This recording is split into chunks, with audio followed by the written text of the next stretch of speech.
আজকে আমরা বলতে চাই যারা পেয়ারের কথা বলছেন তারা ফ্যাসিস্ট সরকারকে পুনর্বাসনের জন্য আজকে পেয়ার পদ্ধতির কথা বলছেন। জন্মদিন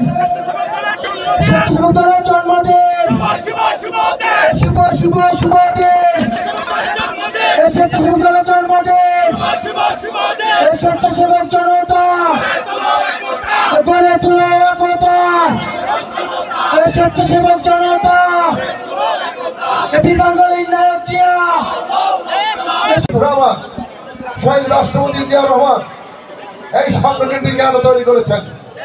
শহীদ রাষ্ট্রপতি জিয়া রহমান এদেশের মানুষের পাশে থেকে জাতীয়তাবাদী স্বেচ্ছাসেবক দলকে এদেশের মানুষের কল্যাণে কাজ করার জন্য জাতীয়তাবাদী স্বেচ্ছাসেবক দল সৃষ্টি করেছেন।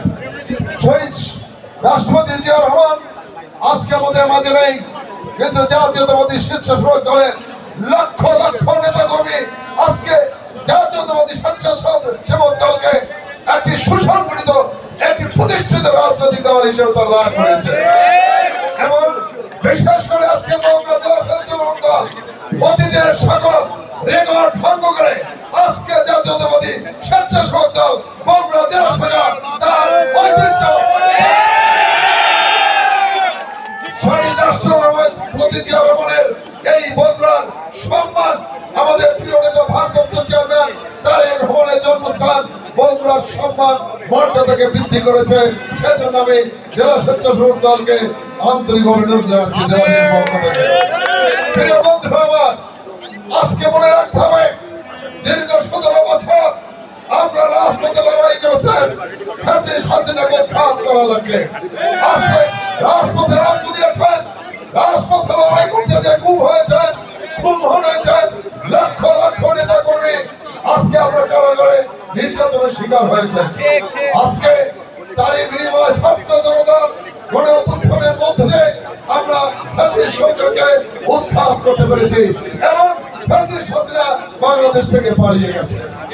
আজকে বন্ধুরা একটি অন্তর্বর্তীকালীন সরকার, এই সরকার আগামী ফেব্রুয়ারি মাসের মধ্যে নির্বাচন দিতে প্রতিশ্রুতিবদ্ধ।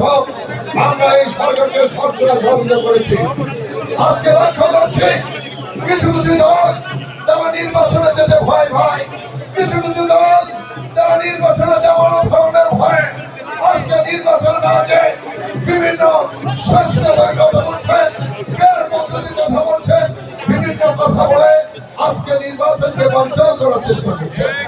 আমরা বলতে চাই বন্ধুরা আমার, আজকে আমরা বলতে চাই বিএনপি দেশের ভারতীয় মানুষের দল, বিএনপি এদেশের মানুষকে বিশ্বাস করে, বিএনপি এদেশের মানুষকে ভালোবাসে, তাই এদেশের মানুষকে সঙ্গে নিয়ে আগামী ফেব্রুয়ারির নির্বাচনে অংশগ্রহণ করতে চায়। আর যারা বিদেশের ইঙ্গিতে রাজনীতি করে তারা এই নির্বাচনে যেতে ভয় পায়। আজকে আমরা বলতে চাই যারা পেয়ারের কথা বলছেন তারা ফ্যাসিস্ট সরকারকে পুনর্বাসনের জন্য আজকে পেয়ার পদ্ধতির কথা বলছেন। আজকে সংস্কারের কথা বলে যারা এই নির্বাচনকে আজকে বিলম্বিত করতে চান তারা আমরা মনে করি ফ্যাসিস্টকে সুযোগ করে দিচ্ছেন।